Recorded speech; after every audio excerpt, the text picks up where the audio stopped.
Are you ready to talk about trucking? So am I.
Good morning.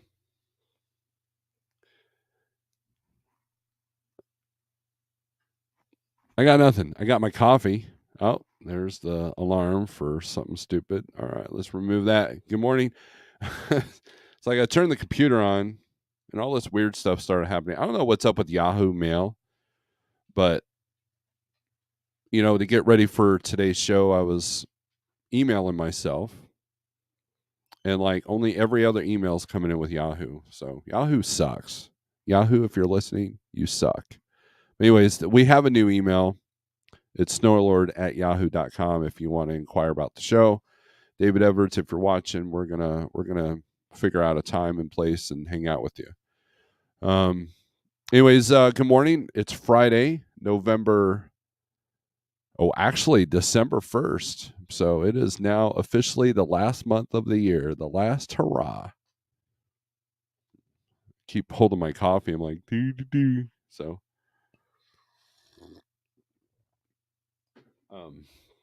wish I had a better studio. Like, better studio would be nice. Anyways, we're going to talk about a few things. I've got a picture I'm going to show you guys. I've got some weather to go over, and then we will also go over some load board stuff. It is December 1st. Volumes and rates are still doing okay. And yeah, it's kind of interesting seeing the world of logistics, in the world. So anyways, let's see. Let's go over the weather first, and then we'll get to our comments here. And this is the National Weather Service. You don't have to pay for it. Weather Nation's also got a good website. Also, Weather Nation has an app. It's free, and you can watch literally their live streaming of their show of their broadcast, or you can pick the region you want to be in. As you can see, the Northwest is doing its thing here. So a lot going on. So if you're heading west, you're bound to run into something, regardless of which highway you're on. But look at everything in the east. All these people are going, I ain't going northeast because of the weather. Well, look, there's nothing really going on in the northeast. Look at that. You can go out there and make some money if you want. And then of course, we got some wind and air quality alerts going down there. A little bit of stuff going on right now in northern Missouri and southern Iowa. So just be careful. And so, anyways, that's what's going on there. Of course, Alaska, doing its thing. But so just if you're going to Oregon or Washington or Nevada, you're in Utah and Idaho, you're probably getting into some stuff. A little bit of Colorado, of course. Colorado's a given. And then New Mexico and then Arizona. So northern Arizona. Anyways, let's see here. My name is Nobody. Good morning. Don Schonger. Good morning. Grafton. Good morning. Cheap Freight Hauler. Good morning. Jerome. What's up? Mickey Murph. Good morning. Hope all is well. We're doing all right. Buck Brown. Doing the horns up with the crazy face. Mike Nine Toes. Morning from Clarksville. T.O. I imagine that means TN. Shannon says, yeehaw, good more. Tom says, good morning. I had a dead cold truck at 5 a.m. Yeah, I saw that your battery was disconnected. So you've been having a heck of a time with that truck there last couple of days. Jose, good morning from sunny Lakeland, Florida. I almost say California, but that would have been wrong. Tennessee. Marnie says, hugs. Good morning, everyone from Truck and Shop, getting PM and dot. Good. That's a good thing to get. Gen Z, cold. My back is starting to feel it. Yeah. I noticed that when I changed my diet that a lot of those aches and pains and joint pains go away. That might help. My knee used to activate like during cold fronts and stuff like that, but not so much anymore. My knee and my left ankle. So there's that. Finishing off, says Gen Z, a 3,350 mile week. Good deal. If you're getting paid by the mile, that's probably good money. Hanging out in sunny Florida, Cheap Freight Hauler. CDN says, good morning, Steve. Did everything. Good morning, Steve. Has everyone has a meeting or a deep conversation with the broker or shipper this week? That's a good question. Gold Phoenix, good morning. Heading to Kansas City. Well, be careful up there. There's a little bit of weather going on up there. So 40 degrees in Maine. Thank God for climate change.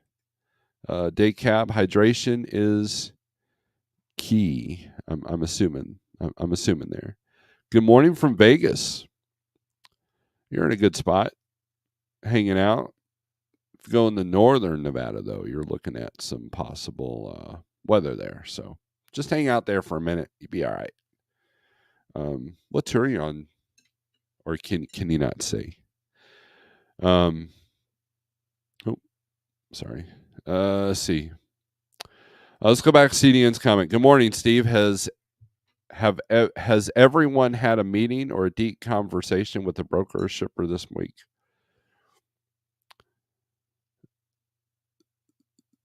That's a good question. But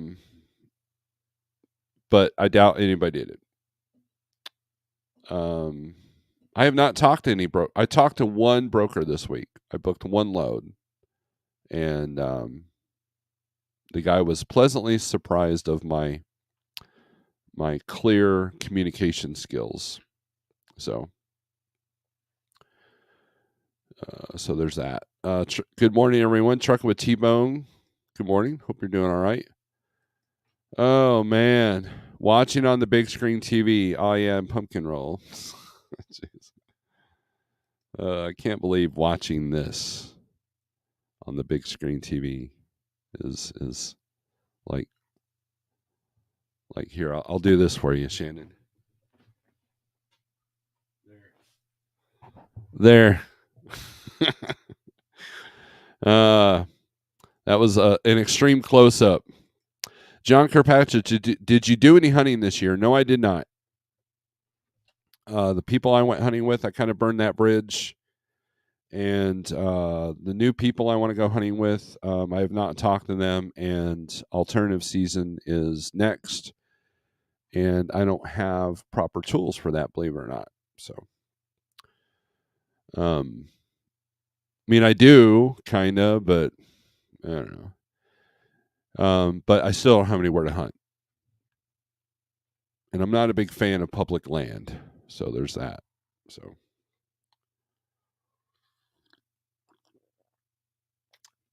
So the short answer, John, no. And my freezer's starting to get a little bit empty. Shannon says extreme zoom. Yeah, well, Gold Phoenix, I will wage wars for those pumpkin rolls. Oh, man. All right, so let's get rid of this.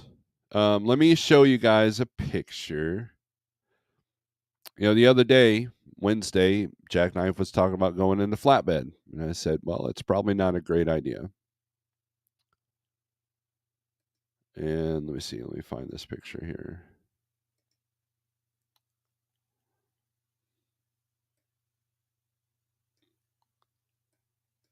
If I can. All right, so let me see if I can. Man, this Yahoo's. Did I mention earlier Yahoo sucks?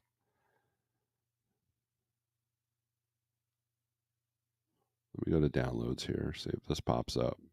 There it is. All right. So I'll have to move this over here. All right. Let's share the screen. And my computer's slowing down too. Man, I'm way unprofessional at this. Anyways, so this is why your flatbed market sucks, right? Because a bunch of these people who don't know what they're doing have come into the market and your freight has dropped. Oh, like what? 60 to 80%, depending on what time of year you're looking at on DAT trend lines. There you go. Now, anybody who's a flat earth sees this, you should be cringing, laughing, and or crying right now. But what this actually is a danger to your family, because this is probably a 40,000 pound coil, and he's got it what they call shotgun style, which means that it will roll if that strap breaks, or I'm sorry, when this strap breaks, it will roll sideways. Instead of if you run it suicide, oh crap. There goes my yellow dollar sign. It's going to roll into the cab or roll off the back of the truck. But just know that this is your competition right here. Okay. And yeah. And old school says, I don't run open deck, and that makes me cringe. So, is AOL still a thing? Yes. I have one driver that uses an AOL address still. So, that coil strap is too big, looks like. Anyways, that's your competition, right? So, yeah. So, don't do that. Don't go into flatbed unless you want to teach, right? I think see the thing, this is how an entrepreneur has to look at things. If there was a flood, which 6 months ago, if there's a flood of people wanting to go into flatbed, then what you do is you sell load securement courses. That way you're making your money whether they're successful or not. That's how business is done. And that's going to bring us to our next picture. All right. Do. Of course, it's going to do that too. Let me download this picture. Man, Steve, you're so unprofessional. You should have been ready for this. I don't know why you can't get your act together. All right. If you're driving, you're not missing anything. See, let's open this up. I got this from Facebook.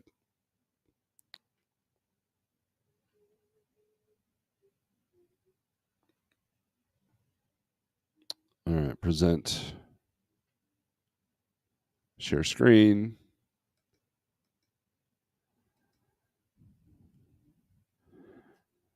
All right, so this is an estimate for a Peterbilt 579 in that 2017. Almost said 1917. And it is to replace all the injectors, all 6 injectors. And you're looking at $1,466.37 for each injector. So that number times 6. That comes out to $8,798.22.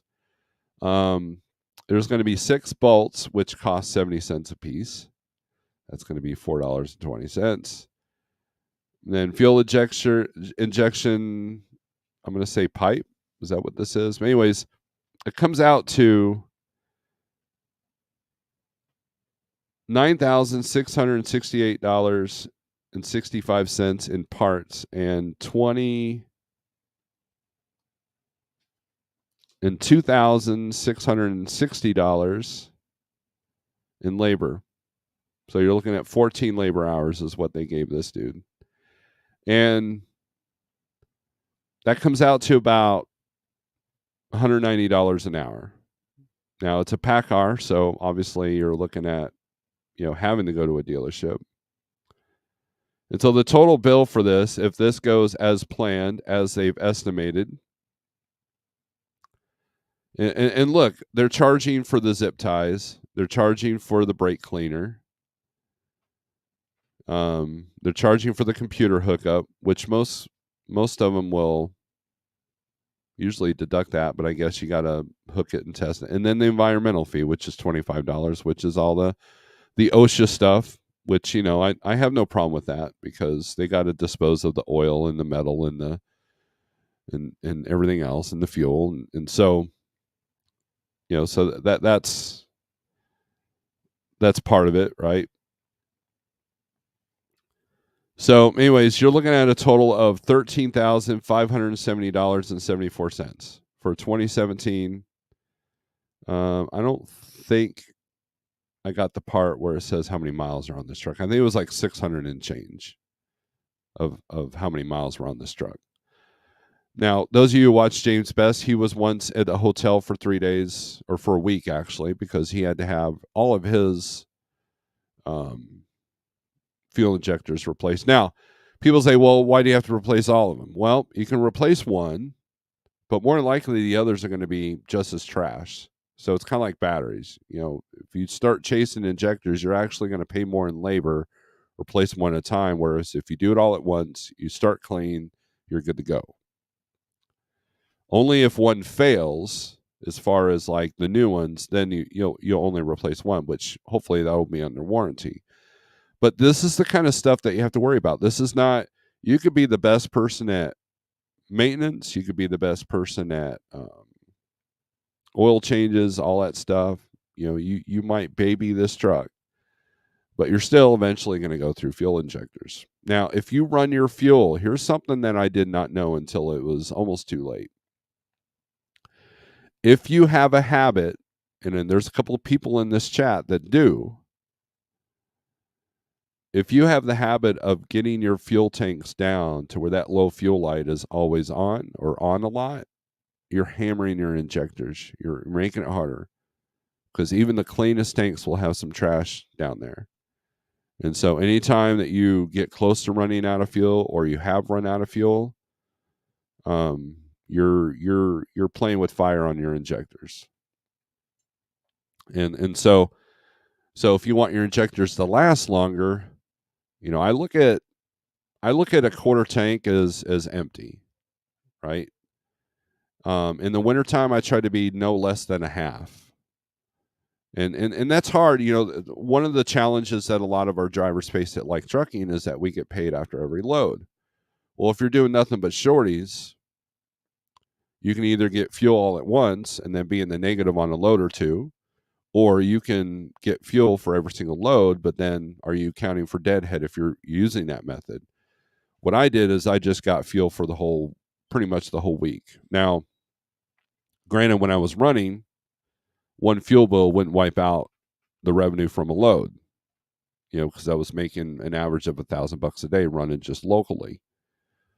So it was easier to do, but I always topped off because Missouri's the cheapest fuel state. It's primarily where I did 90% of my fueling in, so I always topped off here. And then I always topped off the def tank, so there was never like getting that down to a quarter. And I think that's because it's more of the old school side of me. Because, and I'll tell you why here in a second.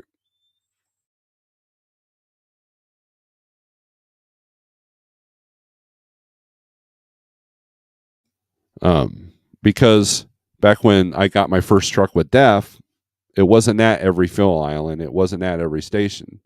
So they made us carry 2 gallons in the truck at all times, just in case you went too long. So they told us to top off every single time. So I've always kept that habit up. And then in the wintertime, there's some of these places you don't want to get the DEF from. So it's just gotta be careful about that. But this is what you're looking at as being an entrepreneur in the trucking industry. Is these are the things that you're going to have to save for. So the people are driving around with think about this. If you're driving around with a paid off truck, you're thinking that it's easy street. Now, mind you, my truck was paid off, so I know this firsthand. And then you got to shell out $13,000 for some injectors and for some tires. And then add that plus some maintenance, like oil changes and stuff, you're looking at 20 grand right there for the year. So is your truck really paid off? Because if you divide that 20 grand by 12,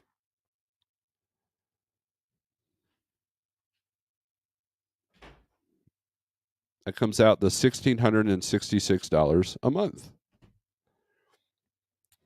That's what that repair and the tires and the maintenance charged. And I don't know about you, but PACCAR oil changes and such are going up and up.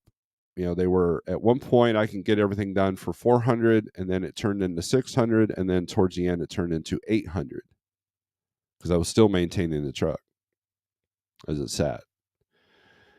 And so now you're looking at $1,600 a month. Are you running to pay for that $1,600 a month? And so, yeah, you can relax a little bit if you got a paid off truck, but you have to realize that you're either going to have maintenance or replacement coming up, or both. And so you still want to be shelling out that same amount of money per month, whether your truck's paid for or not. So if you had recently your truck payments were $2,000 a month, continue to put $2,000 a month away for that rainy day. This is a rainy day in front of you on the screen there.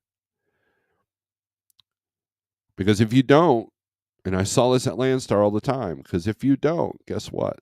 That truck's going to ask for money, and the next thing you know, you're calling Landstar, hey, can you help me with the repair? I never had to do that, but I know people that have, because, hey, my truck's paid off, man. I don't have to run full balls, which, that's fine. But at the same time, the beauty of that is if you're disciplined enough to put that money aside, and then all of a sudden something happens at home, and you're down for a month or a couple of weeks, or and it could be something completely unrelated to the truck, then you don't have a bank or a finance knocking at your door, right? And you just make up for it later. So like even if you're able to put away $2,000 a month for the next 10 months, there's your money, right? So that's how you have to look at it, because these shops aren't getting any better. They're not getting any easier. These prices are not getting any lower. And it's going to get to the point, if it's not there already, that unless you're a mechanic that can work on your own stuff, you better have a truck on the warranty. Because if this truck was under warranty, or if these injectors were under warranty, then you're only down the downtime. And so, but at the same time, you're probably paying $3,000 to $4,000 a month for a truck. So the sweet spot for me, in my opinion, and I could be wrong, you can argue with me if you want, is to be driving a newer truck with a warranty, and your payments around $2,000 a month. That's the sweet spot, because that allows you a little bit extra to put back for stuff that's not under warranty, like tires, shocks, things of that nature. And then it'll help build up an account for downtime, because truck in a shop is still truck in a shop. The bank is still going to want their money, or the leasing company that you're getting through is still going to want their money. So just kind of keep that in mind. And this is what I try to tell new owner ops. It's like, hey, I want to own a truck. I'm like, well, look at this bill. How would you handle this? I don't know. What's your credit score? 580. Yeah. No, don't buy a truck, dude. Or the alternative is that you can't afford this repair. So what do? You go out and get another truck. So you take a $60,000, $80,000, $100,000 problem, or a solution to a $13,000 problem. That doesn't make sense to me either.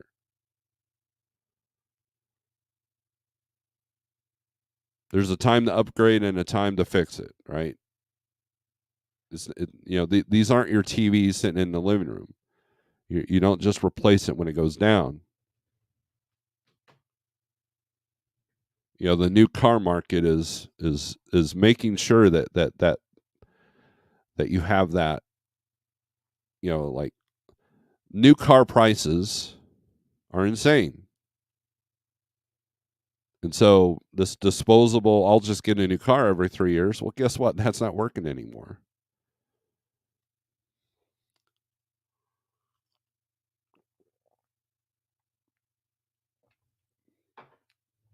Got some good comments on here. Oh, see.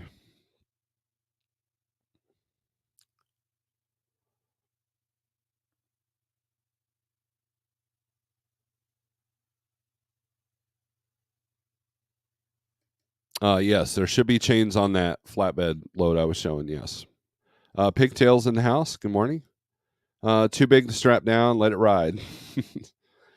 If I remember correctly, should be one chain for every 5,000 pounds of weight on coils when hauled like this.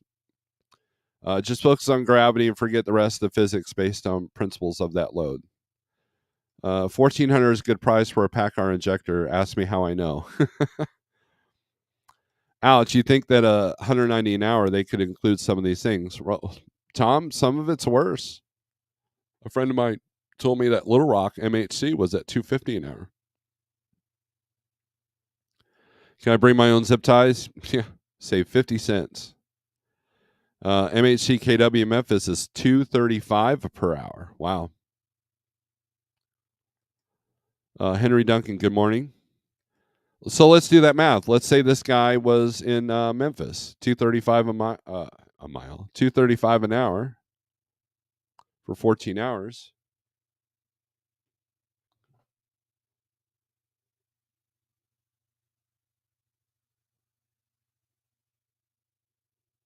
That's 3,290 plus 96.68.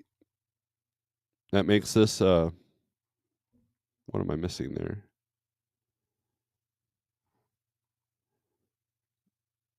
$235 times 14 comes out to 32.90 on the plus. I must have done the wrong number. 96.68. Oh, plus tax. I forgot tax. So you're looking at an additional, here, let's do this. $235 times 14 is $32.90 minus $26.60 equals $630 plus, and adds another $630 to this $13,000 bill. 13,570 makes it $14,200. So it makes it a $14,000 repair. I put 254 gallons in my tank on Tuesday, and they flagged me for fraud. Wow, Josh. My understanding is the bubbles from low fuel is what kills injectors, bubbles at least. Yep, bubbles and junk. That was at the new TA in Cuba, Missouri. Wow. I fuel on contingency. I buy what I need for a load, but I usually have about a quarter left at the end, enough to deadhead away. It depends on how much deadhead. Like I tried that method for a minute, and anybody who's been in the YouTube game for a minute, Truckers Coach and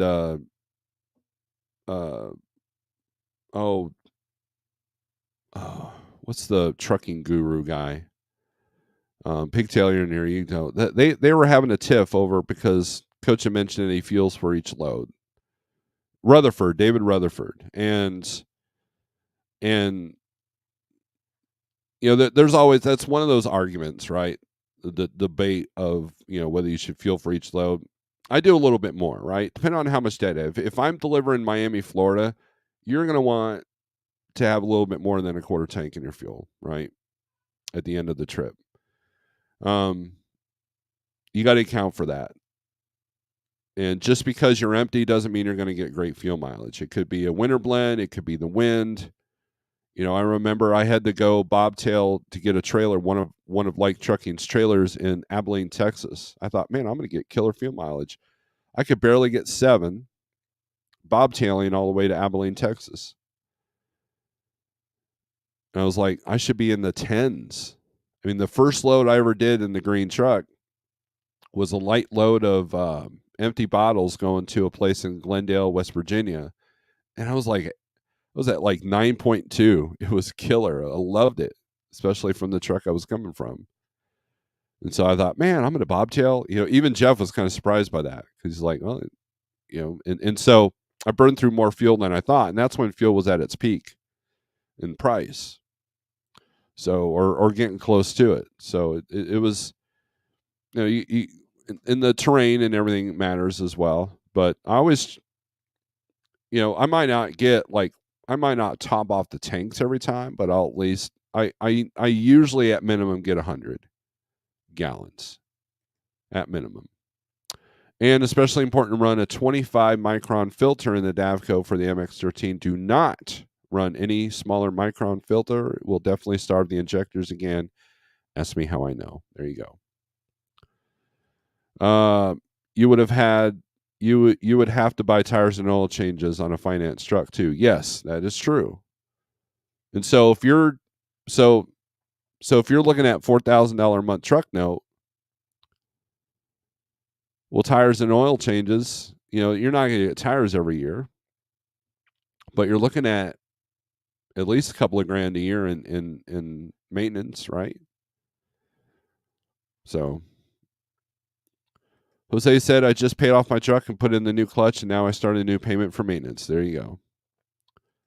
How much are people keeping saved for repairs? I stay around the 20,000 mark, but nowadays that amount could replace my whole truck. LOL.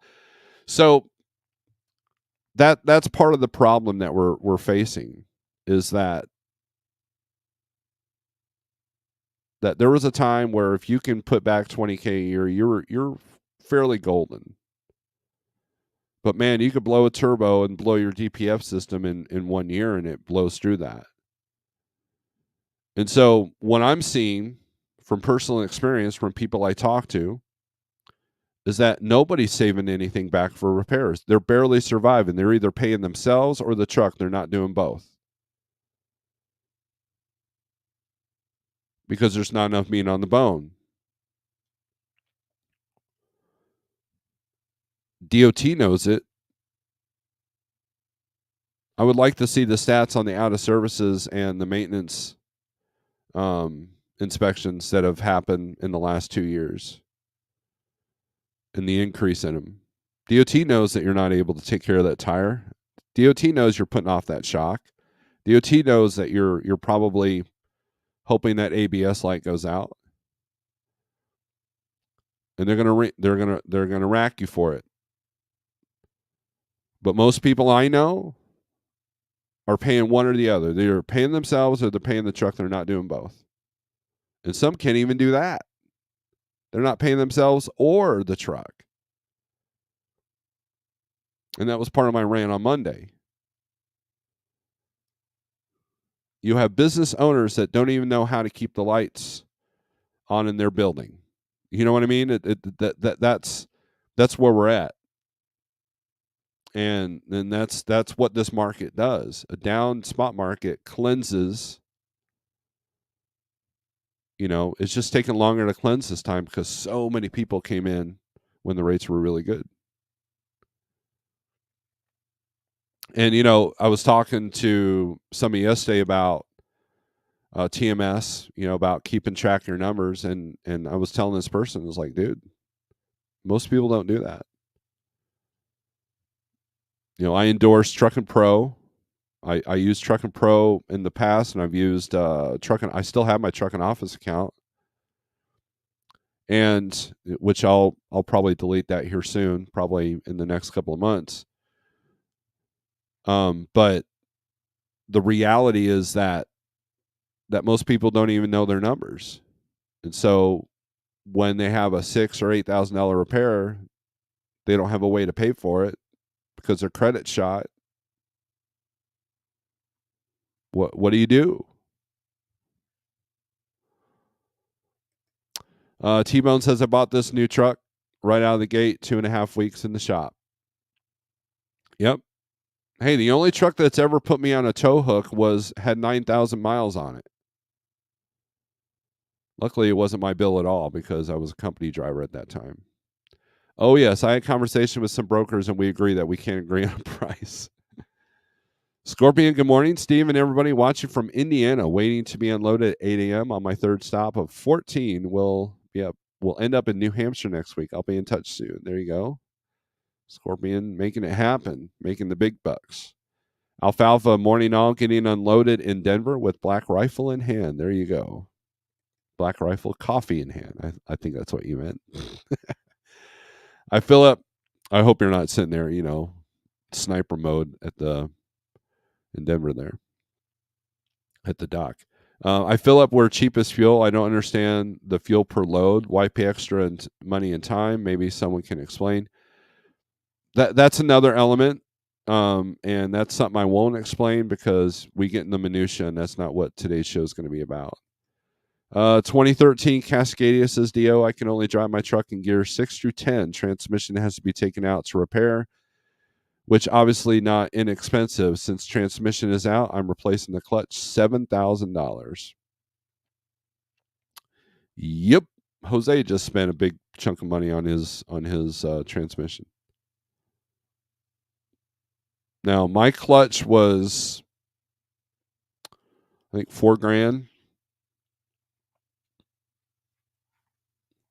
So, G-Star, good morning, Snorelord. Everybody, greetings from Hannibal, Missouri. This is the first I've ever delivered this General Mills DC.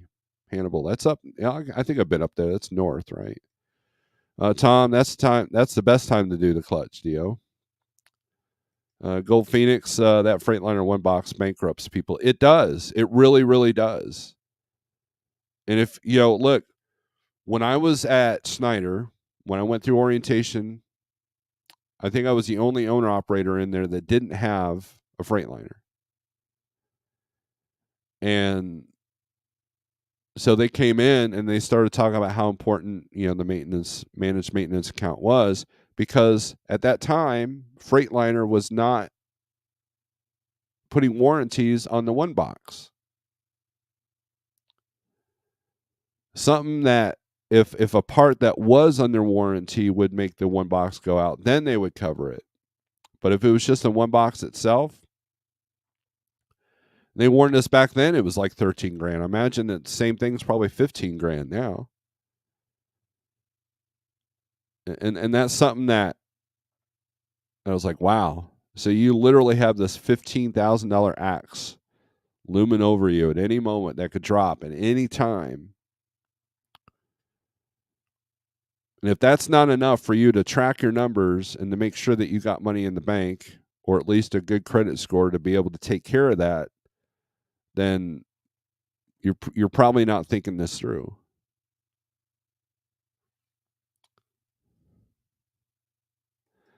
Need about 40 grand set aside for repairs to operate fairly comfortably.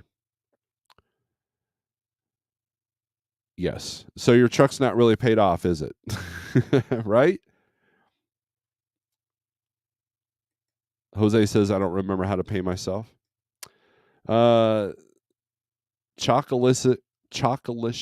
chick. Good morning. Do you think that the rates being so low that reefer is even worth doing now? I feel like it's not worth doing loads that's paying $240 a mile with the cost of fuel and percentage pay. So here's what you do. You have a cost per mile, a gross cost per mile, and a net cost per mile. And so what you would want to do is you're going to want to look, okay, if I have a reefer, what would my average rate be? And then look at the cost of the reefer. You got to look at the reefer unit, the trailer, the fuel.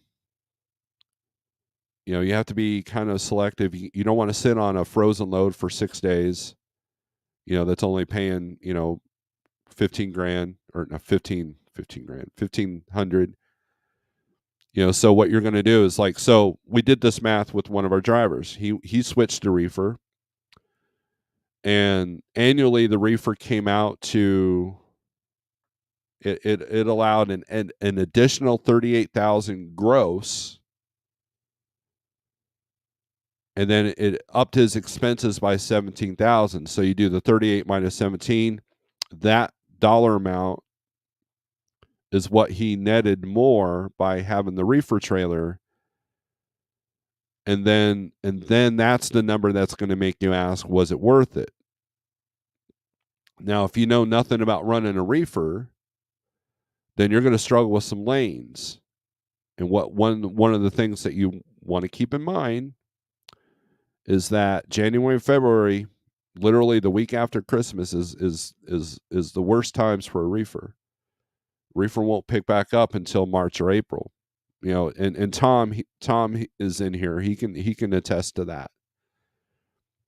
And so that's something that you have to, and like with the rates being so low, okay, your terminology. So what if they get lower, right? And that possibility does exist, especially depending on where you're running. So that's something to keep in mind. So 3 things that puts people out of business. Number 1, you take on new debt, which is what a new reefer trailer will do. 2, if you never ran reefer, okay, so the second part of this recipe is doing something that you don't know how to do. Learning. You have a learning curve. Okay, now running a reefer trailer is not that complicated. I get it, but you're trying to relearn lanes. You have to relearn strategies for self-dispatch, things of that nature. And 3, no money coming in. 2 out of 3, you have a chance. But if you have all 3, it's going to take you out. And so if that reefer goes down, now you're on the 3rd one. So you acquire debt, you're doing something you're not trained in, and then the 3rd, if that trailer goes down, then now you got no money coming in. What's your plan for that? And so that's how I approach that answer. Is you got to do the math. I'm not going to tell you whether it's good to go to reefer or not. I can't do that. But what I will tell you is do the math and make that determination yourself. Research the markets, look at where you're going to want to run, and look at the headaches that you're going to have by running a reefer. And then you're going to look at the projected gross and the projected net, And then that's the number that's going to make you feel like if it's worth it or not. Okay. Josh, didn't coach pay 30? I have no idea. I don't think they're that high. Moet, how's it going, Snorelord? I put that app in for Opies. I'm definitely going to trust the process. I made $700 on my last check, and my current job will be at 1 year shortly. Okay, I will tell my friend Todd about that. No lies, even running contract freight reefer slows down at the same time. So Gold Phoenix is verifying, and so is Tom. Yep, that one box is a killer. I found used one once that saved me. Yes, you can find used ones, but then you don't know what you get, right? So these are the things that people like. Look, the way our industry has evolved is that anybody with a pulse and the willingness to work can be handed the keys to a $180,000 truck and be called a business owner. Any other business, you're going to have a bank loan. You're going to have a business plan. You're going to have knowledge of what you're getting into. But not owning or leasing a truck. No. Hey, you're fresh out of CDL school. We want you even more, because odds are we can really take you to the cleaners, which is why you have a retention problem in trucking. I know really good drivers that had the right mindset that just had the bad luck of going to a bad company, or they were talking to a lease that wiped them out. And I talk to these people like, oh man, I love trucking, but man, they get burned out. It turned their health to crap. It ruined their relationships because they didn't do the research. They didn't go into, look, you don't have to be educated as far as like college education, but you're going to want to do some research. You're going to want to talk to owner operators. You're going to want to talk to lease operators. Let's say you're over at Prime. Okay, Prime's a very, a pretty big company, right? And I'm from Springfield, so I know Prime. Been in their facilities. If I was a company driver at Prime, I'd be like, hey, my dispatch / fleet manager thing is telling me I might want to become a lease operator. And so what you do is you go to the successful lease operators there at Prime and say, okay, what do you think? Let them help you with the numbers. Let them help you know what the new hardships will be. And ignore the gross number and ask about their net numbers. But even then, that's still tainted, because their net numbers might be different than your net numbers. And make sure that they don't have skin in the game on telling you, the problem is a lot of people will do referrals. So they want to talk you into it so they can get their referral bonus. Look for the people that don't care about the referral bonus, that just want to legitimately make sure that you make a good decision. Those are the people you want to talk to, right? And I know some successful lease operators over at Prime. And I know some people that have been burned hard by that business platform.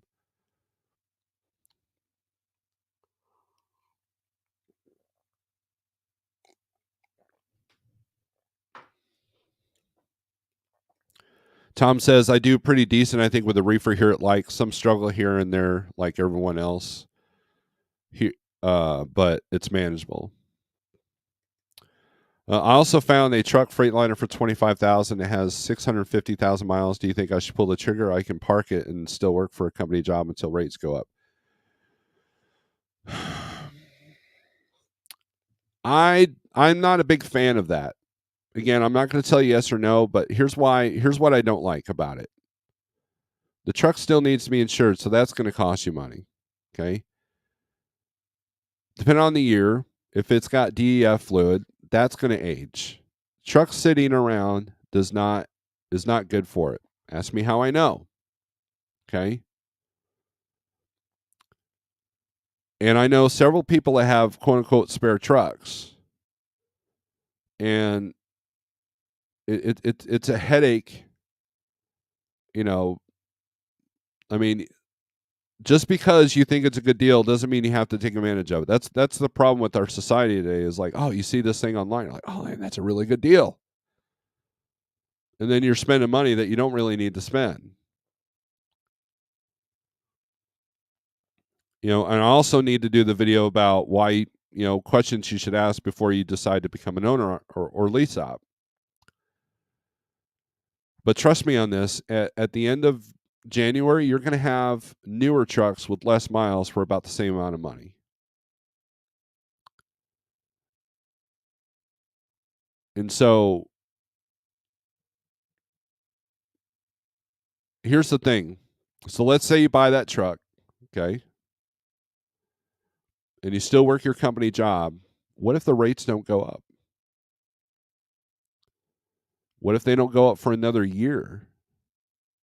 Then you've literally wasted $25,000 with a truck that's going to have issues because it's been sitting around for a year. That to me, that would be challenging for me to accept that. And that's something that you should keep in mind. There's plenty of trucks out there. There's plenty of deals out there. And you'll find another, if a year from now, you'll find another truck that will be a good deal.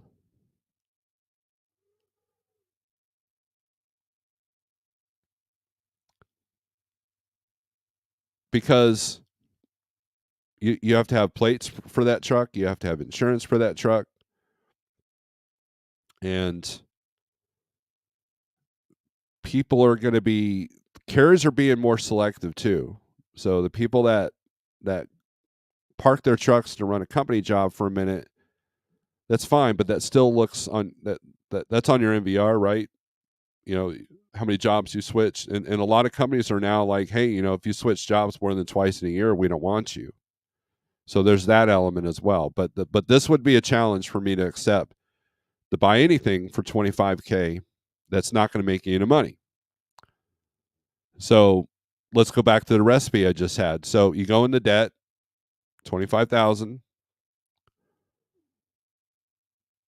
You have a learning curve of being an owner operator. And then third is you got no money coming in from that business. And so it doesn't make sense to me to buy a truck and not use it for over a year. Now, if you have a paid off truck and you decide to get another new truck and have one in the background, I can see people doing that. I think Tom does that.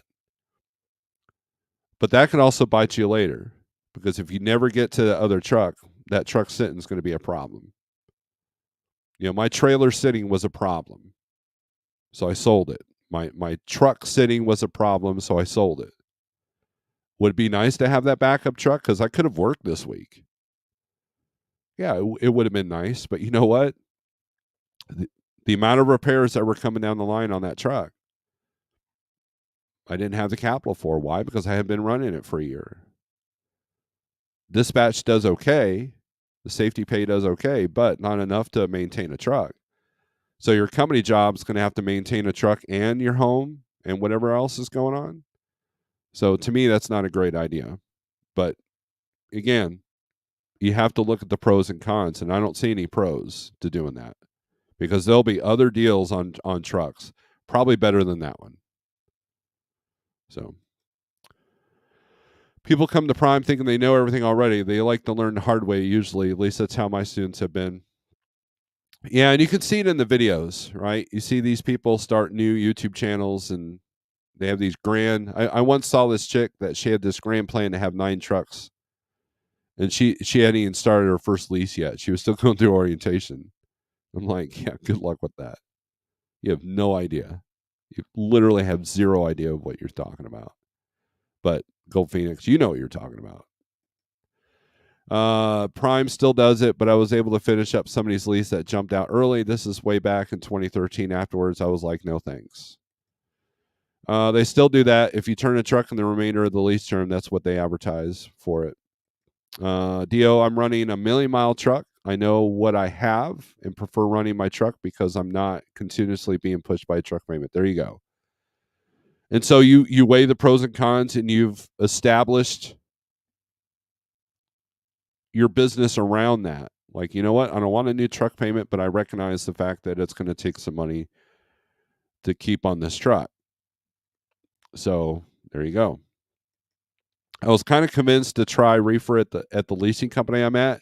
Been doing it for 2 weeks now, and our dispatcher is only giving us loads that are $700 to $900 to bad areas. Okay, so I want you to think about this. They convinced you to buy a brand new shovel to go gold digging. Is what they did. Because why? Because the leasing company makes money off of that. Whether you make it or not, they're making money off of that.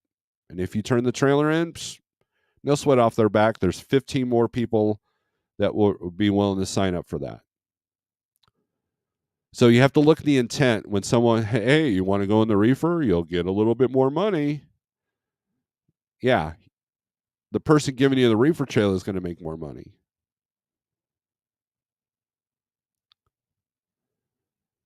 So, and then that dispatcher obviously is struggling as well. And so Chocolicious chick, I want you to think about this. Are you truly in control of your business? Now, I run a dispatch service, but my dispatch service is different. I know, infamous cliche words, but here's how. The driver's still in control. If I book a load and they go, dude, don't do that. I'm like, okay. What do you want? What do you want me to book? What strategy would you like? I can help you come up with a strategy. I don't just book blindly and hope for the best with them. Right? And but it sounds to me like you don't have control of your business. Now, if someone wants to dispatch you and they're making you tons of cash, then that's great. In other words, if your company has got a dispatcher and they're putting you on this contract freight or this freight that's paying banger money, then yeah, by all means. But if there's nothing that you can absolutely do about that situation, then you are not in control of your business. DIY semi, I wish I could figure out how to operate used trucks and be profitable. Dang it. You have figured it out. Number one, you know how to work on trucks. And number two, the lease purchases that you put out there are reasonable payments. And so as long as you got a good driver that recognizes the value of that, it does well. You're going to have a backup truck. You get yourself a cheap 9400 for like 15 grand with a Cat C15 in it or something, or the injectors only cost $300 a piece instead of $1,000 a piece, etc. So, do you have a backup truck, Jackknife? Didn't you have an International 9400? What happened to that truck? Where's that truck now? Is that your backup truck? Have you been able to fix it? Okay, should I lease from Opie's or buy a truck cash? I do have 40K plus in the bank and a halfway decent credit score. I don't know. I can't answer that.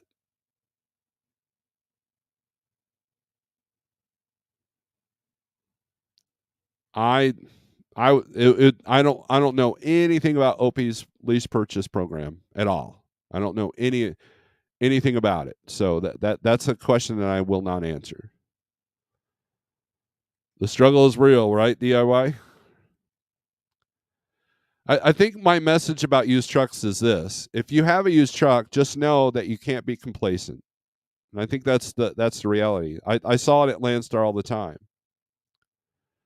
But warranties on new trucks can cause complacency as well, because now, well, I don't have to put away $2,000 a month in maintenance and repair because my truck's under warranty, right? Complacency is what kills. And I think that people have too much complacency if they have a new truck, or too much complacency if they have a paid off truck. Kevin Rutherford said the other day rates are at about a 10-year average. Problem is all the other expenses have gone up. Waiting for rates to go up may not be the answer. Exactly, Truman. That's the thing. What if the rates don't go up? Guess what? Repairs are going up. Your tolls are going up. Fuel is coming down, luckily, but that could change. You know, that fuel price could change within one missile. One missile can change the price of fuel. One airplane in a building can change the price of fuel.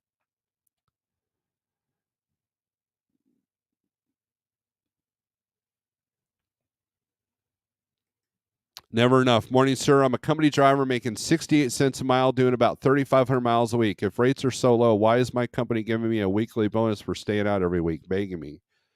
Because you're in a situation where they're not relying on market rates. They've got a scenario going that needs to keep you moving, and they have a contract with somebody it makes it important for them to go out.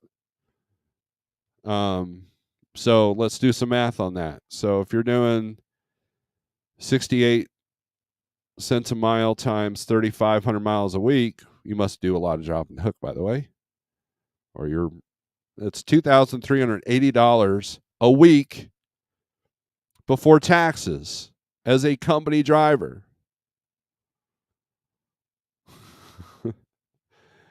How many owner ops are getting that net into the bank account a week? They obviously have an important contract or important setup that makes it important for you to run, which is why they're paying you well, and they give you a bonus for staying out. So there you go, never enough. That's where you're at. Good deal. If you're happy running 3,500 miles a week, then great. But to take home 2,000 plus a home or a week, that's good money, dude.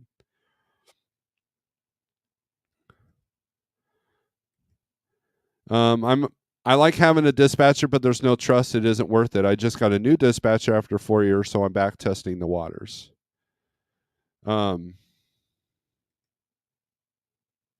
It depends.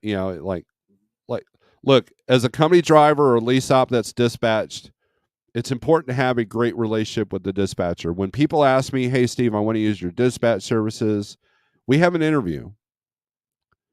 They should be interviewing me as much as I interview them. And if I feel that we're not a good fit, if I feel like they're going to be high maintenance as far as like rejecting loads and they're uncoachable, then I'll refuse to service that. And most of the time drivers that have been out 20, 30 years that know their markets don't need a guy like me. And which is good because they're usually the ones that are uncoachable. I had a big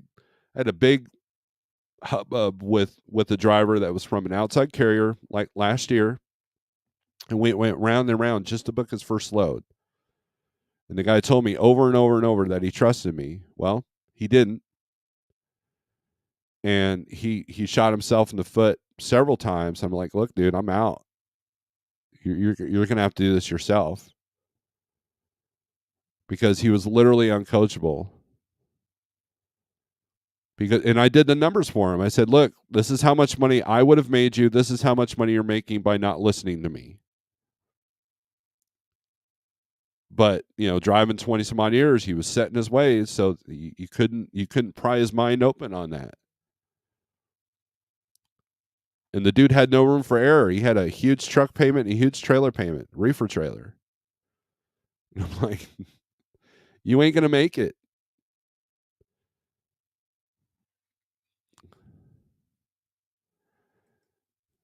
Moet, new, almost have 2 years experience. I do tanker food grade. What I would do is I would go with my original strategy. I would be their company driver and see how it runs, and then do the math with one of their lease ops. And then if it's worth it to buy a truck instead of being one of their lease ops and be one of their owner ops, then I would go that route. That's what I would do.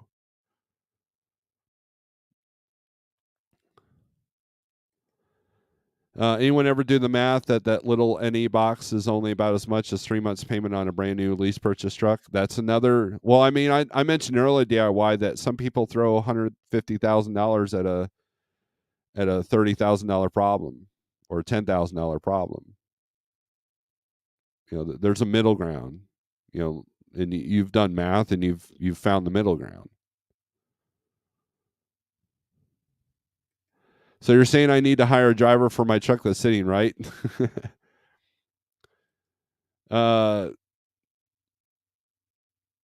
Okay.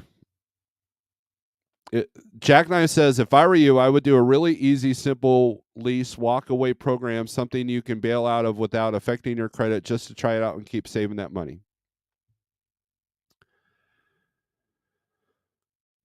Or you can run as a company driver over at Opie's and then talk to their lease ops and then do the math on a new truck versus their lease op trucks. So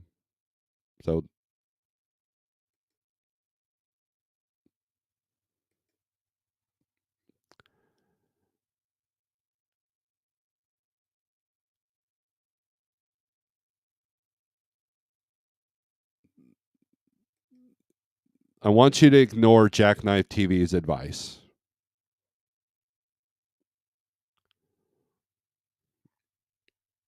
Other than don't buy a truck right now.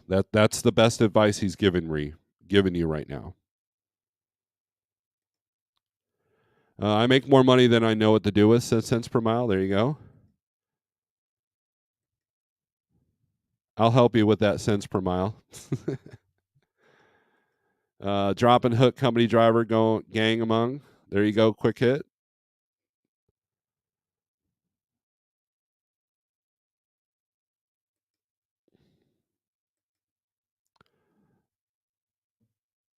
Moet, just go with what I've told you, please. Nothing against Jackknife, but he has not made great decisions. And so just your track for Opie's is a good one. And Jackknife knows nothing about the tanker world, food grade tanker world.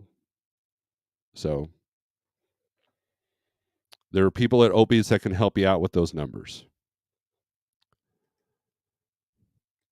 See that fully loaded LT with the Cummins engine in it for 150 grand. T680s with PACCAR engines are starting to drop to 160. I'm sure if you look around, you can find some under 150. But again, look at this. Look at this on the screen. Okay, that's the cost of ownership, right? Control of your business is way more than deciding which direction you point the truck. I see it all too often. People think they got it figured out because they can decide where the truck goes. That's true.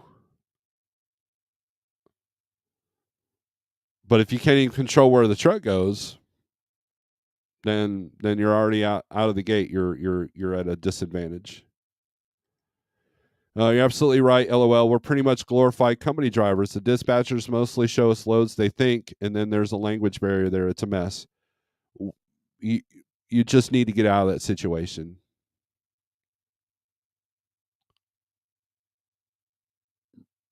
If you're knowingly a glorified company driver, and by glorified meaning you're paying the fuel, you're paying for the truck repairs, you're paying the truck payment, but you're still treated and act like a company driver, then what's the point?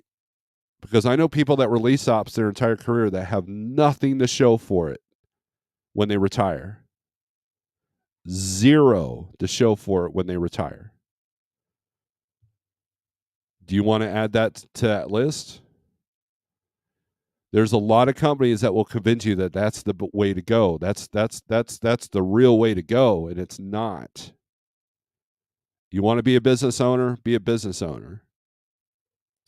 But if you feel like you're a glorified company driver, then there's a disconnect there. And if you can't even have basic language with the people that are in control of your business, there's a problem there, man. There's a problem. I'll go literally anywhere if you pay me enough, except Alaska, maybe. I would like to do a trip up to Alaska in somebody else's truck, but not in anything I would own. I would like to do that trip once. Biggest lesson in trucking is learning to spot a crook, or when you are or felt a bad hand, cut and run soon as you can. Bad company, bad truck, move on ASAP. There you go, Big Daddy. That is truth right there. And that's the disadvantage that new people don't have, is that it's harder for them to spot that until it's too late, until they've taken thousands of dollars from you. Avoid any leasing company, any company that leases you a truck that will do it straight out of CDL school. Avoid those companies like the plague, because they're taking advantage of you.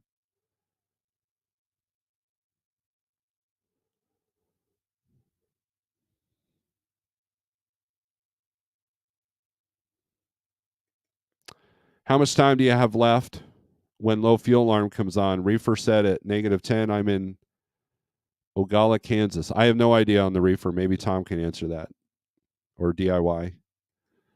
Word up. That looks expensive repair, but God bless the person that had to pay that bill, right? All drop and hook from Alabama to Baltimore, Baltimore to PA, PA to National City, Michigan, Asiago, Michigan, and then to Atlanta, and then deadhead back to Alabama. 10 years with the same flatbed company. Wow, you've got a good gravy train. Good on you.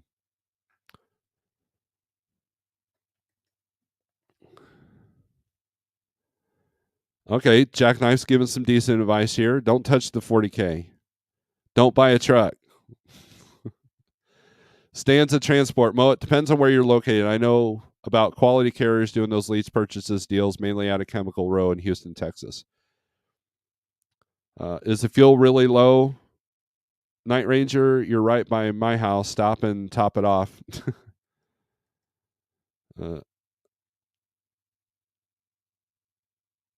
165 at a $10 or $20,000 problem. At this rate, I could have probably worked somewhere for a few months. Then, when the truck prices fell, put the 20K down on a used truck instead of the new T680. What was wrong with fixing your truck? How come you didn't have the money to fix your truck? How come you didn't have the money to put into a rebuild on that engine? How come you didn't do that? I don't watch all your stuff, but how come you didn't do that?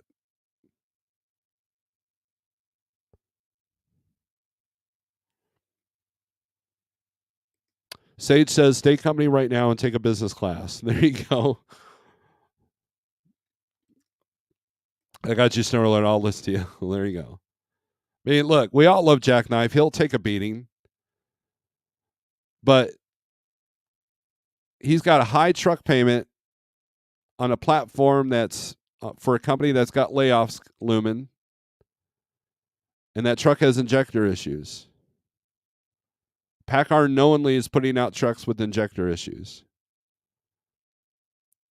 Jackknife's going to be in a world of hurt if he's not already, because he doesn't listen to the advice that a lot of people have given him. We love you, Jackknife, but you got to figure this out. Last week we talked about, or earlier this week, talked about flatbed. Well, I've demonstrated why you don't want to go to a flatbed.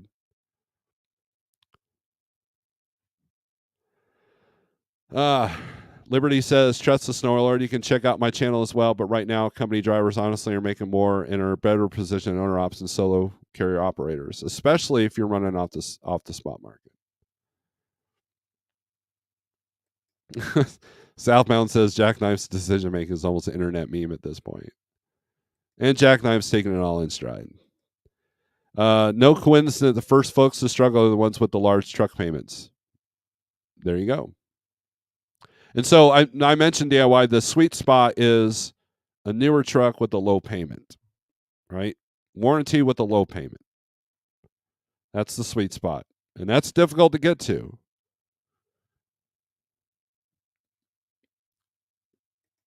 Jose says, I would drive as a company driver for Obies and keep my money in the bank. I used to work for Indian River Transport food grade tanker, so I know where you're going. It's not bad. There you go. He's going to do it anyways. We've all seen this before. Might as well make sure it's less of a mistake than that of a colossal. So, Mrs. RMT, I don't think I've seen you here before. Top of the morning. Unless you know what you're doing, don't buy anything. There you go. Dave's got it. Dave's got it right there. Amen to that, DIY Semi. I'm very hopeful to have fully paid off equipment next year. And once that happens, I'll feel like I'll be in no hurry to get another loan, just lower my already low operating costs. The worst thing he can do is take 40 grand and put it down on a truck to run the spot market right now. He's not wanting to run the spot market. Number one. Number two, I agree with you. He should keep that money in the bank. But he's not asking. I know Mowat's background. I think that's part of the disconnect. There's a company he's going to. I'm sure of it. And they have a lease out program. And it's not spot market. It's not reefer freight. It's not van freight. It's specialized freight. So there's more opportunity for him to make money that way. He's not going to be in the trenches with the rest of us yahoos. Talked to a 33-year veteran the other day at Schneider on a dedicated account, making 65 cents a mile, living the stress-free life. Yep. Night Ranger, wish I could, but need to stop and see my father in St. Louis next time. Thanks for offering. Imagine how low equipment will come early next year. Why does everybody want to be an owner operator so bad? Hell, jump in deep, but I'll sell you a bunch of them. I'm old and tired. There you go.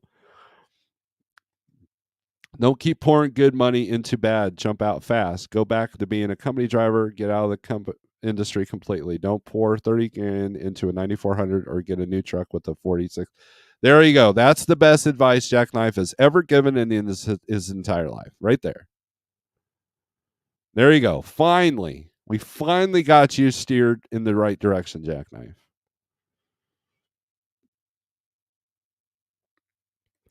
CDN's going to change the subject completely, which I'm thankful for. So let's remove this screen here.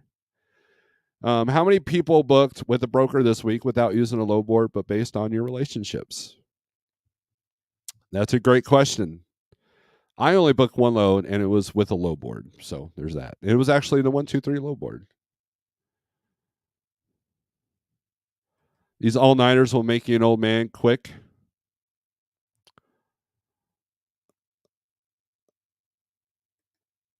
Just right, you are a genius.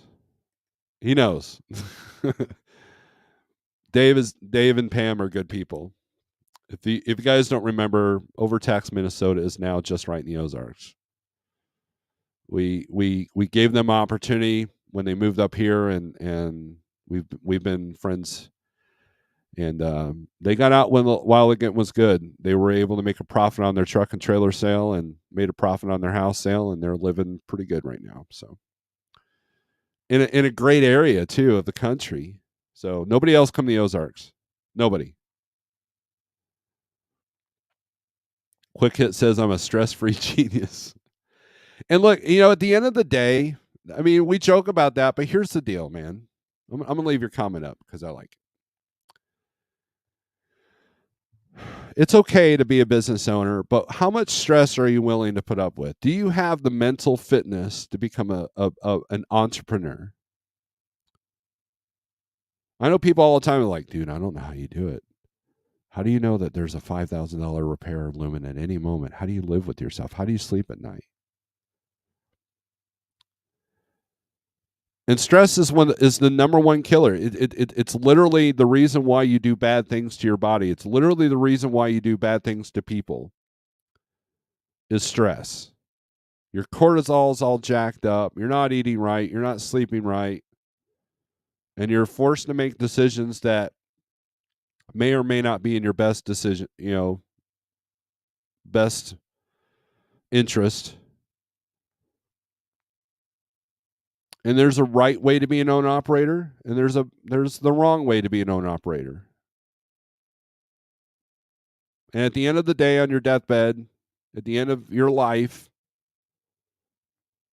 you're not going to be like, man, I'm so glad I made a $5,000 a month truck note. Man, I made so much money. It was killer. Had a nice Ford F-250. It was great. Man, that was awesome. No, you're going to be like, where's my family? Where's my friends? I'm getting low subpar care on this deathbed because I can't afford the hospital bill. So at the end of the day, what's important? There's a right way to do it and a wrong way to do it. And the more right decisions you make, the less stressful they become, or you have positive stress. There's negative stress and there's positive stress. If you're constantly trying to keep your head above water, that's a negative stress. But if you can learn to float and reserve your energy and know when you got to swim and know when to just let the water take you where you need to go, that's less stressful. You're still stressed because you're in the water, but it's less stressful. You could be more efficient. You could be more, what's the word I'm looking for? Um, you could just be better. But if the stress of being owner op is ruining your health and ruining your family and ruining your friendships, what's the point?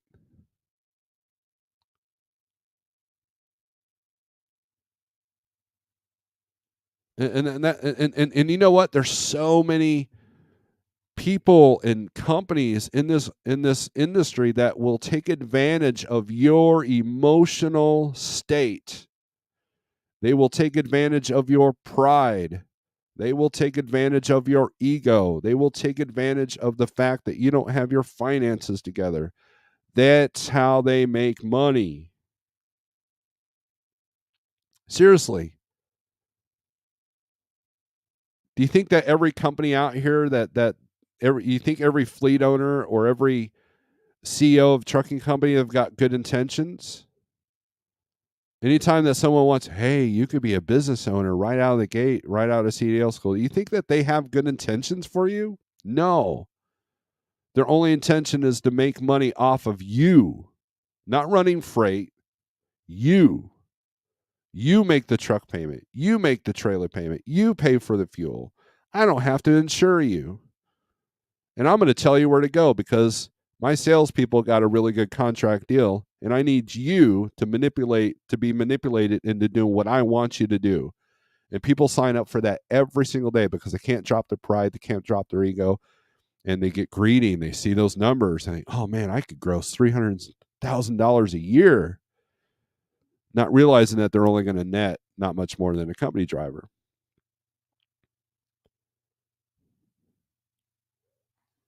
Is all that stress worth it? I mean, come on.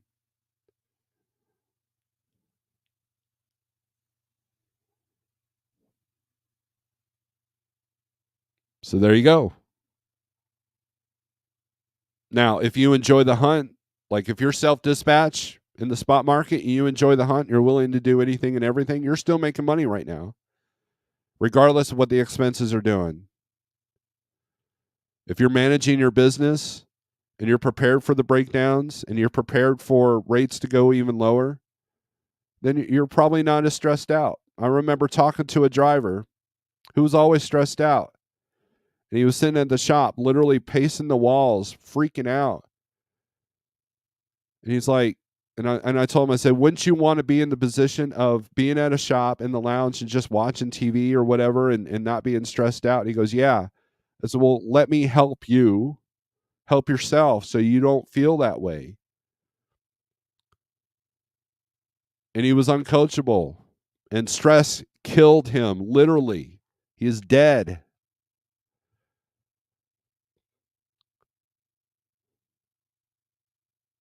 So what good's that stress if you're not gaining anything from it? Like I said, there's good stress and there's bad stress. There's efficient stress and then there's non-efficient stress.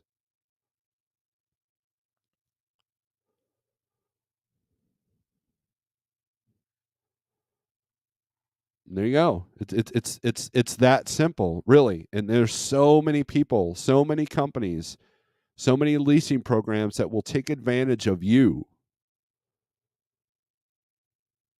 They don't care about your family. They don't care about your bills. They don't care about your health. You got to make that truck payment. You got to pay for that fuel. Here's your load. Sit down and shut up.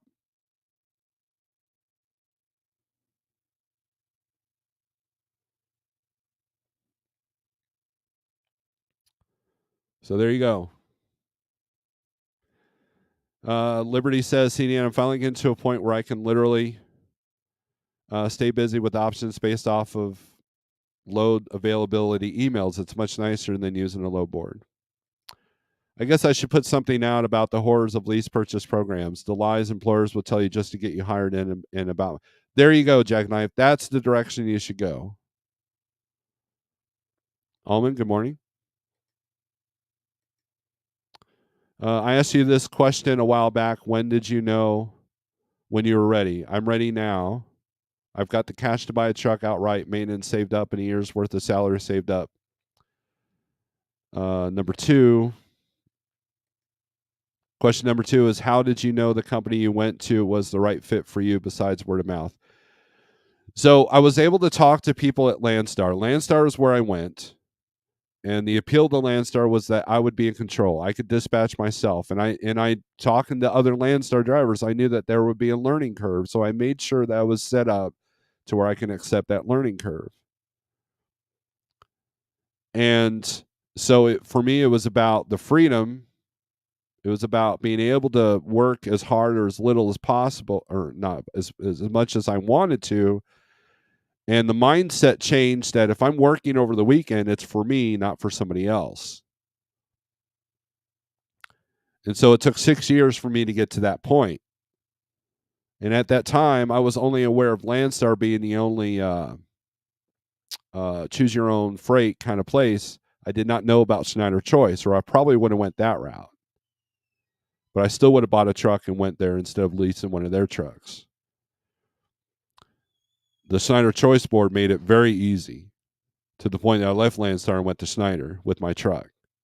But I also knew that I didn't want to be tied to one company with the truck. So that was important. And you could do that at Landstar. Whereas Prime, you can't just take your Prime truck and go to, Landstar with it unless it's at a certain point in the lease. So I wanted to be tied to the truck, not to the company. Now, the mistake that I made, and you can go back, never enough, look for my Landstar, the why I failed at Landstar video, and you can see what mindsets had to change for me to become more successful.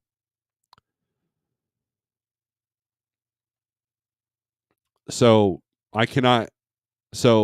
how did I know when I was ready? I technically wasn't. But through luck, grace, and a good circle of people, I made it. When something wasn't working, I recognized that it wasn't working and changed it. And that's what a lot of people don't know how to do. Hey, this isn't working. Well, then why are you doing it again? And you see these people jump from lease to lease to lease. I was talking to a lease operator, last month. And he kept telling me, oh, yeah, when I'm done with this lease, I'm going to get this other lease. And I'm going to lease. I'm like, dude, you can't make it now. That person ended up having an accident. Why? Because he was overstressed. And now he's out of the industry. Because he was doing the same thing and expecting a different result. So it was all about, finding a company is going to be a challenge. And so doing the research, what platform do you want? If you're going into the spot market, just know that if you're 100% spot market, you are at the mercy of the market. There's plenty of charts out there that show this big roller coaster. And so what I would look is, if you can make the same amount of money running less miles, obviously, you'll be okay. But what are you willing to put up with? And so that's again, I guess I got to make that video very soon. But if you're, so it depends on so many different factors. And so for me, it was, wow, I can dispatch myself, so I'm in control. So I better buy a truck that keeps my costs low.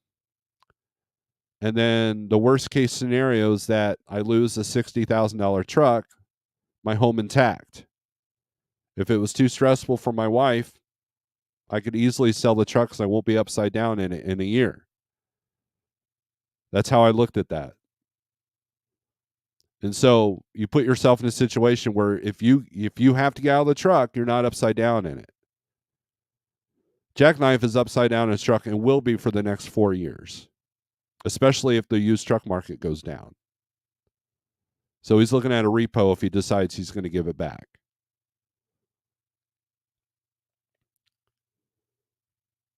Do not leverage any of your, if you got a mortgage, do not leverage any of that towards your trucking business. Things are too volatile to do that. The best financial experts will tell you not to do that. The people that have gone to college for business will tell you not to do that.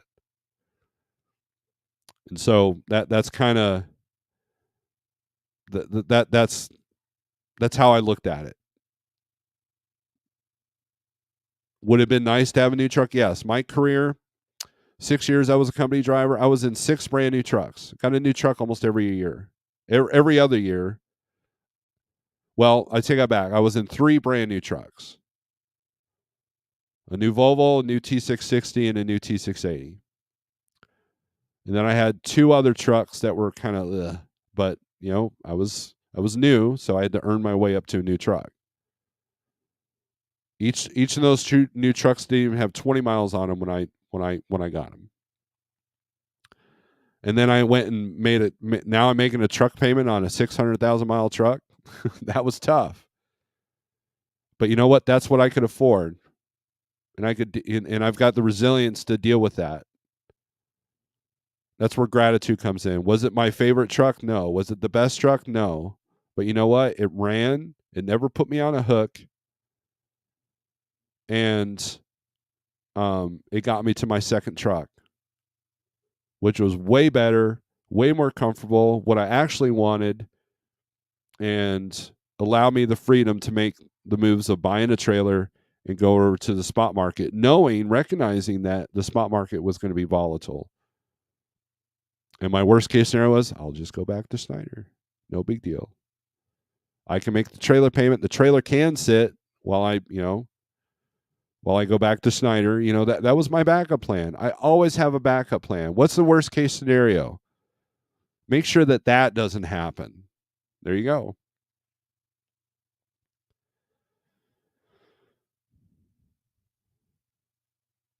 The problem is nobody wants to hear the bad stuff. They just want to hear about how everything's going so great and they're going to make tons of money. Most of the videos I put out are downers. Well, here's the thing, though. People need to hear the truth because all the trucking companies will tell you all the good stuff. I know a guy that went to Traveloka because all the Traveloka guys were telling him all their gross numbers, and he didn't last a month. But Traveloka made their money, right?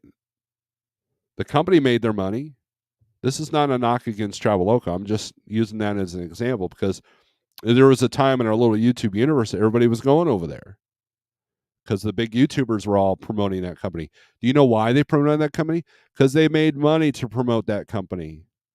They made their money. The company made their money. The lease ops, not so much. And the ones that figured out what to do, they end up getting their own authority, like Big Face Trucker. They figured it out. You know what? I could do this better for myself.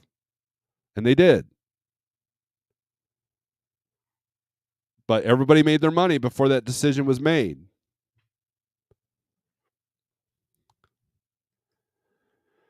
I have relationships with the people who got me into this dedicated account. 3 more weeks and I'm taking time off, having my first kid. Congratulations, Gen Z. Your perspective on everything will change once that kid's born. Trust me on this. Moet says, how's it going, CDN? Love the live feed you and Jeff did last week. We need more. Mrs. A, I barely have the mental fortitude to be an hourly wage slave with health insurance. Fate Morning, Fate Trucking, good morning. Combining my words. From New England. Marty says, truck driver for sale. Night Ranger says, thanks. Pamela, what's up? You heard me talking about you, didn't you? Yeah, we did all right. And Mrs. A's in the chat, so she'll take your hi. So is that so? If it's that stressful, why aren't you guys working company? Just asking, because it's an ego, it's a pride thing. I'm the business owner, and and look, a friend once told me, you either work for the man or you are the man, and that's true. But when you are the man, you don't realize it's all on you. I remember when I picked up my trailer, when I left Snyder and went to Like Trucking, I dropped my last load at Menards there in Saginaw. Went down to Jeff's house. He put the ELD in, and then I went and got my trailer. I couldn't run a load with it because I only had the temp tag, and that's a bad thing to do in Michigan. So I jet headed all the way home. I prepared to do that. It was 800 miles.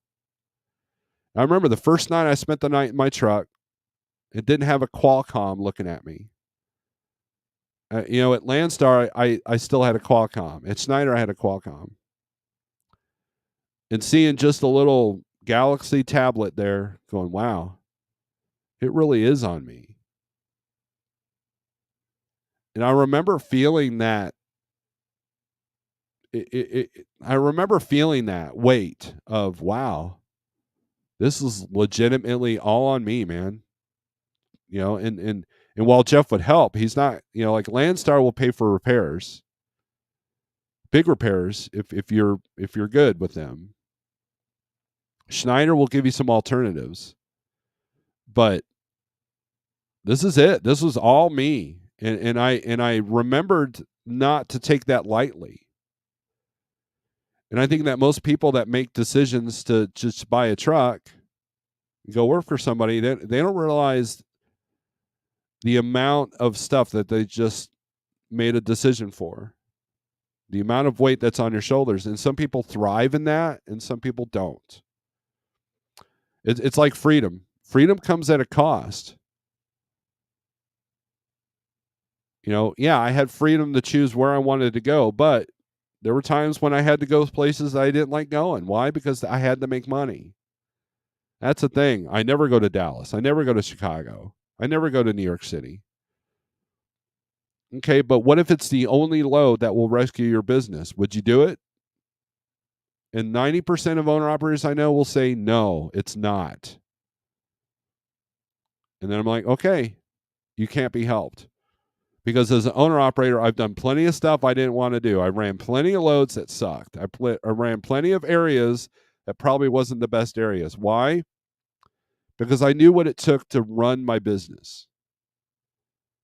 Now, I liked having the time off for the band. Family had a lot of stuff going on. So I knew that I didn't want to be under a $4,000 a month truck note or even a $3,000 a month truck note. So I had to make steps to make sure that I didn't have to be under that kind of note. I like my time off, so I didn't want to make my costs so high that I couldn't take time off. And so that's how I established it. And so my freedom came at a cost, but that cost wasn't too much to bear. And that's the key. And not everybody in this chat is owner ops. Now, to me, it's more stressful for me to sit there and have a dispatcher tell me, hey, you got to be in Newark, New Jersey by 6 a.m. Monday morning. And I'm leaving it Friday night, right? That's more stress to me than, you know what? I might have a $10,000 truck repair. So you pick the stresses that you want. For some people, being a company driver is more stressful than owner op. But you know something that Sterling brought up to me one time in a private conversation. When you, let's say you're an owner op for 20 years and you decide, I'm going to be a company driver for a minute, or I'm done making truck payments, I'm just going to go company. A lot of companies don't like hiring owner ops that have been owner ops for a while because they're harder to manage. They're harder to tell them what to do. So it's all a characteristic thing as well. Think about this. I've said to people, I would never be a company driver again. But you know what? That would change if I'm getting ready to lose my house. That would change if I wasn't able to pay the bills. But I would pick a situation that wouldn't stress me out as much. I mean, you're going to have stress regardless. It's stressful enough. We had a driver here at Like that was hit in his trailer yesterday. Dude took off. That's stressful. You have the days where it feels like there's a magnet on your left side of the truck. People keep coming over in your lane. Probably because they're watching Netflix going down the road or watching a YouTube video. That stresses me out. Sitting at a truck stop stresses me out more as an owner operator than as a company driver. Why? Because I'm paying for that $10,000 hood when that dude takes off after he backs into me. But booking freight, I love that. It's a great hunt. And give me a driver that's willing to go anytime, anywhere within legal boundaries, man, we'll both make some money because they know what it takes to survive, especially in the spot market. Pale Rider, having coffee with my coffee this morning. Good deal. Everybody check out Pale Rider TV. He should be live tonight at 8 o'clock. I can't speak for others, but I have a goal of eventually being out of the truck after growing the carrier I've started. If not for that, I'd immediately go back to company. There you go. That's the other thing. Goals are important. Prime will let you take the truck anywhere. That'll pay the truck note out of the I settlement directly, but they don't tell people that, of course, right?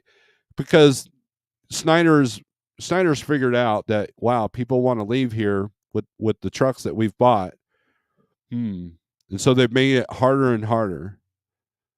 Oh yeah, you can take the truck anywhere you want, but it's going to cost you $8,000. Oh, so it's the illusion of freedom. But I'm glad you're doing well at Prime, man. I really am. The Ozarks are really nice there, Snorelord. I remember taking 160 to 13 South out of Springfield into Arkansas with a flatbed load, tight, windy roads with beautiful views. Yep. It's great if you have a motorcycle and or a small car. If you're going to become an owner-operator, wow, Jackknife's got 2 in a row on good advice here. Dave Ramsey is practically the Bible. Dave Ramsey advice will not steer you wrong. Just don't listen to his advertisements.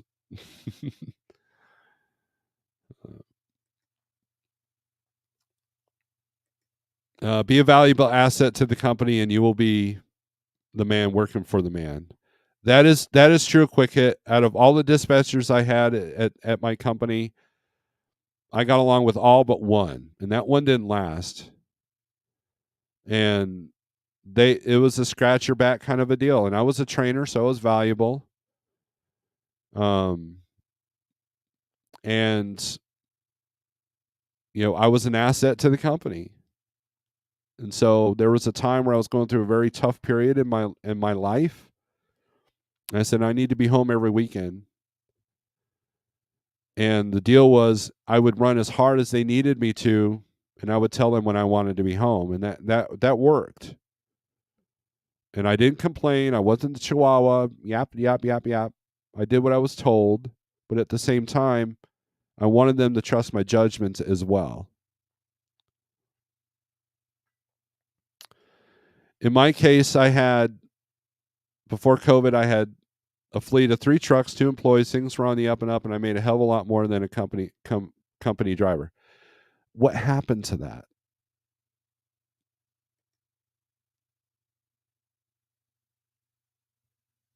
We live in the economy is very volatile. You can't plan anything. I'm hanging in there with hopes of making something again. The dream. Hopes of making something again. And yeah, I say, strength for today, hope for tomorrow, but there's a point where hope has got to give into logic. You have a volatile market on top of volatile economy on top of an election year. And 2024 is going to be the most volatile and violent election process that we have ever seen in our country. Trust me on this. That's coming. Someone mark this video, put it on your calendar. You can mark it, see if Steve's right, and shove it all the way to November. And tell me if I'm wrong. I hope I'm wrong. And so, election cycles, people spend less. Trucking gets kind of screwed up a minute during election year. Kids are grown up. I divorced my wife on excellent terms 3 years ago. No major bills. I live out of the company truck for the last 3 years. I feel like I plateaued. I love chasing the money. We'll go anywhere. Then, as long as you're good at math and bookkeeping, you should be good to go. Desert Pam, good morning. Acceleration rules, 120,000 miles, $80,000, zero skin in the game. I sleep great. There you go. SST finally able to catch a live at the house today. Good deal.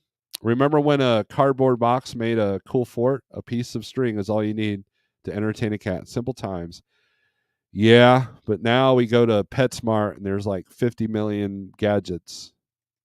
Pamela says, oh gosh, yes, the stress of the truck stop parkers. We couldn't relax until both spots next to us were full. Yep. Hourly is bank doing local work, 70-hour work week. Wow, that's good money. Or your brand new T60 680 has a horrendous alignment problem and you're never near MD alignment to get it fixed. CDN, even cats get their claws caught on those fancy cat toys, right? Pamela B, my biggest anxiety after 6 years is driving, is truck stops. Not I-80 in the winter, but praying no one hits me, and like you, not feeling relaxed till both sides are full. I personally hate elections because of how much the two parties tear us apart. That's true. And it's going to be worse this year. So we never got into the low board stuff. Geez, we've been at this for an hour 47. Let's do some low board stuff real quick. Let's see. 48065 on the 123 low board if you want to check it out for free for 30 days. We'll just look at a load availability map. It is Friday. Volumes are up in some areas. So here's Reefer. And California, Arizona are doing better. Texas, of course. And then all these. Now, green doesn't equate to good rates sometimes. So just keep that in mind. Like Florida, you got still more inbound than outbound. But the outbound is a little bit higher. So let's look at van.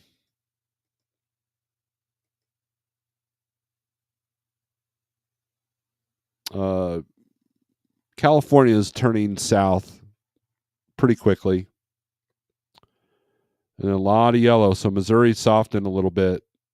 And if you want to do Missouri, Wisconsin, and back, it's going to be a little bit more difficult. But you can get some consistency if you stay in this lane. 70 and then 40 is not a bad lane as well. You're on your own if you go out west, especially with all the bad weather. So, and then flatbed and step deck. Let's just do flatbed only. You step deck people should have figured out that you need equipment. All right, so Northwest is doing really good. Montana's good. Minnesota. There's 12 loads going into Montana and 226 coming out. So that equates to usually a good rate. Let's take a look at that real quick. Well, I could be wrong. Depending on what you think a good rate is. Let's do the overall rate. Let's see where the long haul stuff's going. Montana to Michigan, $4,200, $243 a mile. DSV's got a bunch of stuff going from Montana to Michigan. Nothing breaking $2 a mile going anywhere else. So let's do the highest rate per mile. See where all the shorties are going.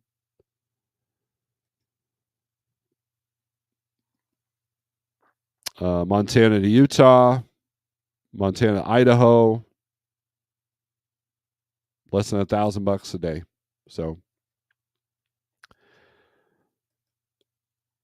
why? Because Flatbed's taking a dump. So, anyways, that's it. There's your market. I hope this discussion has helped you. If not, I hope it's at least entertained you. So, but anyways, TJ, I see you sneaking in here. Good morning. SST, all my homies hate the government. I could not tell with your name. Road update in the PNW snowy weather creating crappy roads. I-84 Oregon is slowly closing. So yes. Yeah, we went over the weather at the beginning of this. In fact, we can share that screen again. And then I'll play us all out here. So there you go.